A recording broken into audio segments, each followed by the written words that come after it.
찬송가 520장으로 찬송하시겠습니다. 520장 찬송입니다.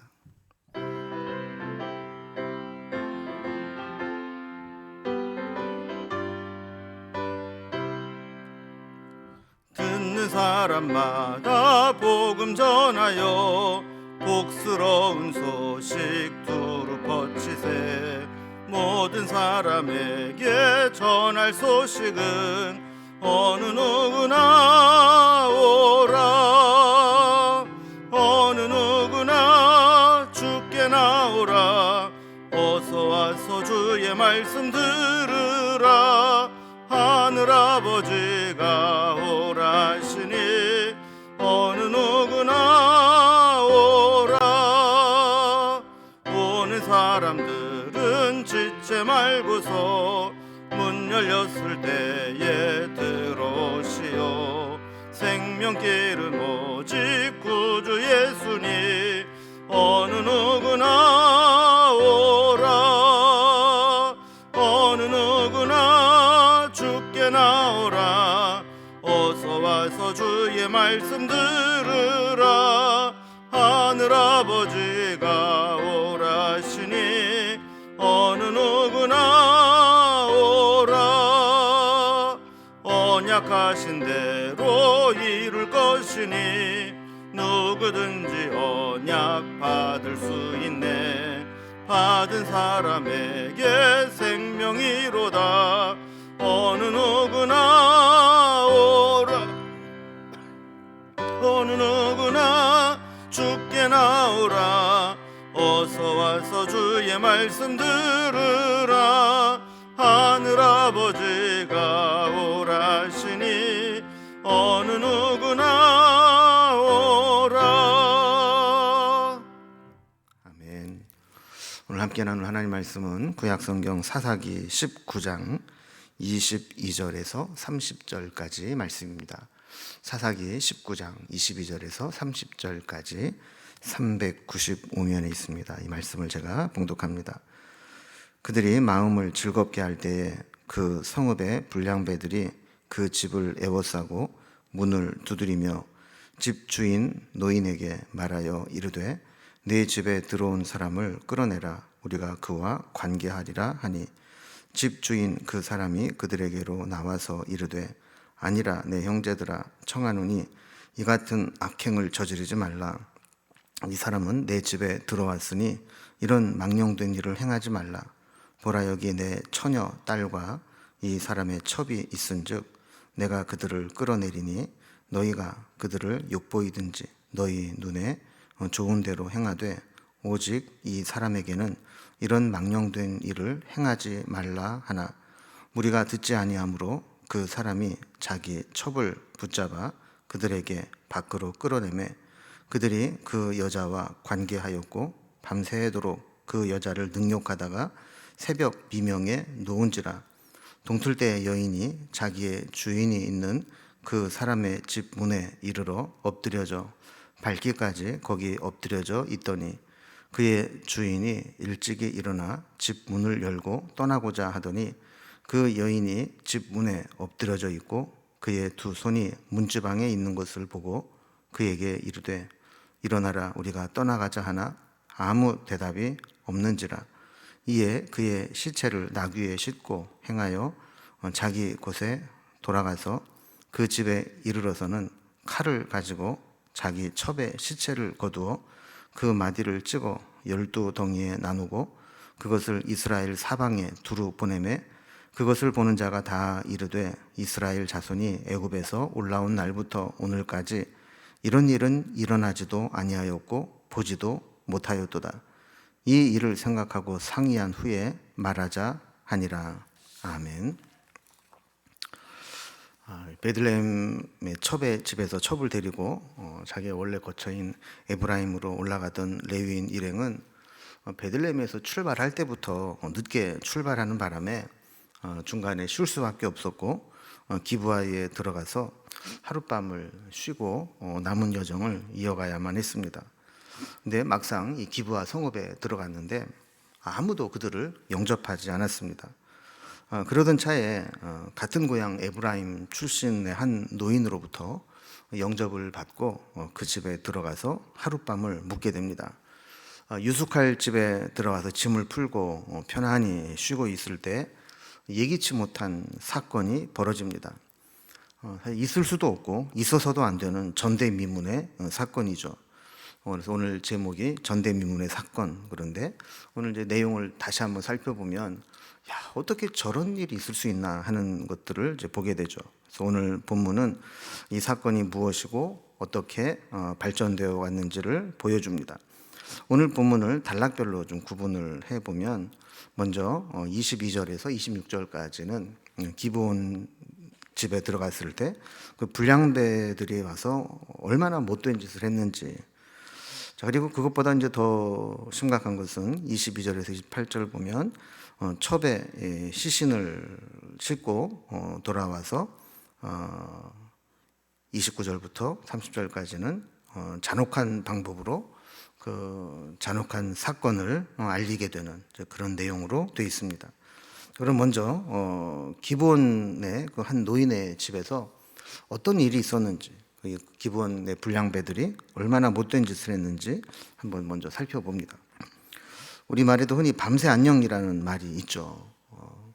그냥 평안히 밤에 잠을 자면 쉼의 시간이고 잘 가는 시간이지만 대부분 그런 일이 일어나지만 어떤 경우에는 큰 사건과 사고가 일어나기도 합니다. 거기에 유숙을 해서 쉴 곳을 얻고 있는데 예기치 못한 사건이 발생합니다. 22절에 보면 그들이 마음을 즐겁게 할 때에 그 성읍의 불량배들이 그 집을 에워싸고 문을 두들기며 집 주인 노인에게 말하여 이르되 내 집에 들어온 사람을 끌어내라, 우리가 그와 관계하리라 하니 그랬습니다. 레위인 일행의 기브아에서의 안식은 오래가지 못했습니다. 그들이 극적으로 고향 사람 만나서 쉼을 얻게 되었는데 기브온의 불량배들이 그 집을 찾아온 겁니다. 아마도 멀리서 그 나그네들을 지켜보고 난 후에 어디로 가나 지켜보았고 이 노인의 집을 들어간 것을 보고 찾아온 것입니다. 왜 그들이 찾아갔을까요? 그 밤에 불량배들이 찾아온 목적은 이 집에 들어온 외부인인 레위인 일행과 동성애적인 성폭력을 하겠다라는 것입니다. 기본의 불량배들은 이미 정상적인 성적 만족으로는 만족할 수 없었고 순리를 바꾸어 영리로 비정상적인 동성애적 성적 탐닉을 하게 된 겁니다. 이제 이 성읍에 새로운 사람이 왔으니까 새로운 사람과 재미를 보겠다 하는 것이죠. 그래서 이 불량배들이 때로 몰려다니면서 집단 성폭행을 하는 겁니다. 그러니까 주인의 입장에서 보면 자기 집에 어쨌든 들어온 손님인데 그 손님을 내놔라, 그 손님과 내가 동성애적 성폭행을 하겠다 그랬을 때 내줄 수가 없다라는 겁니다. 그래서 23절에 보면 집주인 그 사람이 그들에게로 나와서 이르되 아니라 내 형제들아 청하노니 이 같은 악행은 저지르지 말라. 이 사람이 내 집에 들어왔으니 이런 망령된 일을 행하지 말라 그랬습니다. 자, 그러니까 어떻게 하든지 자기 집에 들어온 손님, 이 레위인 일행을 보호하기 위해서 이 노인은 이 불량배들을 만류하면서 정중히 부탁을 하는 거죠. 자, 그러면서 24절에 보면 보라 여기 내 처녀 딸과 이 사람의 첩이 있은즉 내가 그들을 끌어내리니 너희가 그들을 욕보이든지 너희 눈에 좋은 대로 행하되 오직 이 사람에게는 이런 망령된 일을 행하지 말라 하나 그랬습니다. 사실 이것도 옳은 방법은 아니죠. 그 당시에 아무리 남존여비 사상이 있었고 여인들을 경시하는 것이 있다 할지라도 이 남자들을 보호하겠다고 이 노인은 자기 딸이든지 아니면 이 남자의 첩이든지 있으니까 그렇게 동성애적인 폭행을 통해서 수치심을 주지 말고 이렇게 여자들을 데리고 가서 마음대로 해라, 욕을 보이든지 어떻게 하든지 해라 하는 겁니다. 그러니까 아마도 이 노인은 이 기브아 사람들, 이 불량배들의 타락상을 잘 알고 있었기 때문에 아마 정상적인 대화는 안 될 거다. 뭔가 어떤 거래를 하든지 대체제를 제안을 해야 이 문제가 풀리지. 그냥 가라 그러면 절대로 안 갈 거다, 이런 것을 알았기 때문에 차선책으로 취한 것일지 모릅니다. 그러나 어쨌든 결과적으로는 이것도 옳은 방법은 아닙니다. 근데 문제는 이 기브온의 불량배들이 누구의 말도 듣지 않았다는 거예요. 자, 그러던 가운데 이 레위인이 돌출 행동을 합니다. 25절을 보면 무리가 듣지 아니하므로 그 사람이 자기 첩을 붙잡아 그들에게 밖으로 끌어내매 그들이 그 여자와 관계하였고 밤새도록 그 여자를 능욕하다가 새벽 미명에 놓은지라 그랬습니다. 그 사람이 자기 첩을 붙잡아서 그들에게 밖으로 끌어냈다라고 하는 것은 이 레위인이 그 첩이 싫다고 하는데도 불구하고 억지로 끌어내서 이 불량배들에게 내주었다라는 것입니다. 이렇게 첩을 받은 이 불량배들은 밤새도록 집단적으로 레위인의 첩을 윤관하고 능욕을 하다가 새벽 미명에 돌려보내었습니다. 이것을 보면 저들은 동성애자가 아니라, 타고난 동성애자가 아니라 성적 탐닉을 위해서 동성 이성을 가리지 않고 성적 쾌락을 취하는 자들임을 보게 됩니다. 그리고 레위인을 보면 정말 못됐죠. 그렇게 사랑해서 자기의 사명도 망각하고 첩을 드리고, 또 첩이 또 문제가 있어서 자기 처갓집으로 갔을 때 멀리까지 와서 데리고 오려고 했는데 지금 이런 위험한 상황을 만나게 되자 자기 살겠다고 자기 첩을 내놓아서 이런 욕을 보이게 된 겁니다. 차라리 나를 죽여라, 나는 레위인인데 나를 차라리 죽여라, 뭐 이렇게 막아섰더라면 어땠을까 하는 그런 생각을 해보는데, 레위인은 그렇게 하지 못하고 오히려 자기 손으로 자기 첩을 끌어다가 불량배들에게 내준 것이죠. 자, 이렇게 해서 비극이 이제 시작이 됩니다. 이 여인이 밤새도록 능욕을 당하고 새벽 미명에 집 앞에 버리듯이 던져놓고 갑니다. 26절에 보면 동틀 때에 여인이 자기의 주인이 있는 그 사람의 집 문에 이르러 엎드려져 발기까지 거기 엎드려져 있더라 그랬습니다. 새벽녘에 집 앞에 버려졌는데 집 안에서는 이렇게 돌아온 것도 모르고 남자들은 그냥 편하게 잠을 자고 있었던 것이죠.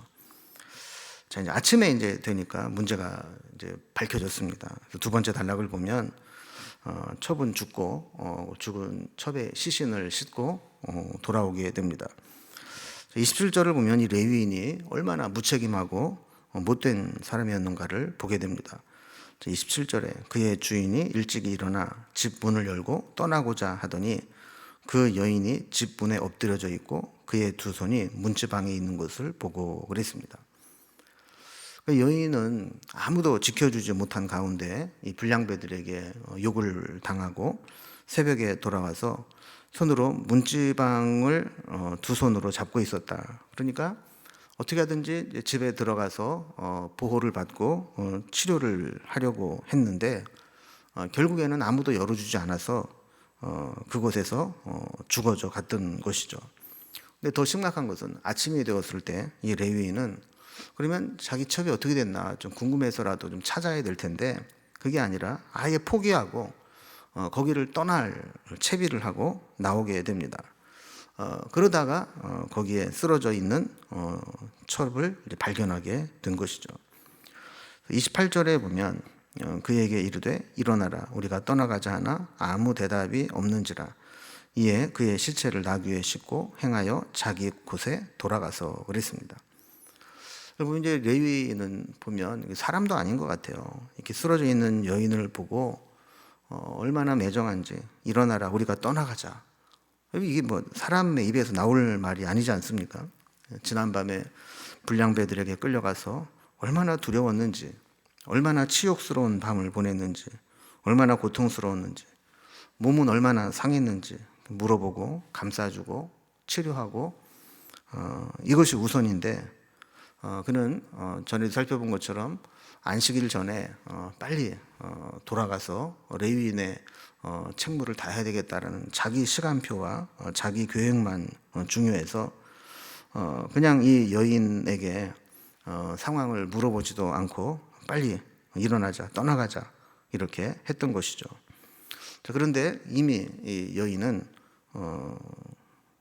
떠나갈 수 없는 상황이었습니다. 이미 새벽녘부터 문지방을 붙잡고 버텼던 여인은 그만 죽고 말았던 것이죠. 자, 그러자 레위인은 이 여인의 시체를 나귀에 싣고 자기의 있던 곳으로 돌아갔다 그랬습니다. 자, 더 심각한 문제가 이제 세 번째 단락에서 이어집니다. 사실 기브아에서 이 불량배들에게 당한 사건도 참 잔혹한 사건인데 해결하는 방법도 정말 할 수 없는 잔혹한 방법으로 이 사건을 온 이스라엘 백성들에게 알립니다. 물론 기브아 사람들이 해서는 안 될 일을 했죠. 그런데 레위인은 더 잔혹한 방법을 꾸밉니다. 자, 29절에 보면 그 집에 이르러서는 칼을 가지고 자기 첩의 시체를 거두어 그 마디를 찍어 12덩이에 나누고 그것을 이스라엘 사방에 두루 보내매 그랬습니다.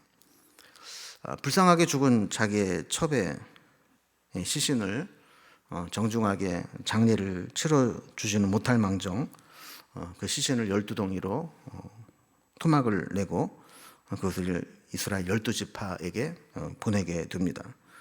그러면서 자기가 겪은 이야기를 전합니다. 30절에 보면 그것을 보는 자가 다 이르되 이스라엘 자손이 애굽 땅에서 올라온 날부터 오늘까지 이런 일이 일어나지도 아니하였고 보지도 못하였도다. 이 일을 생각하고 상의한 후에 말하자 하니라 그랬습니다.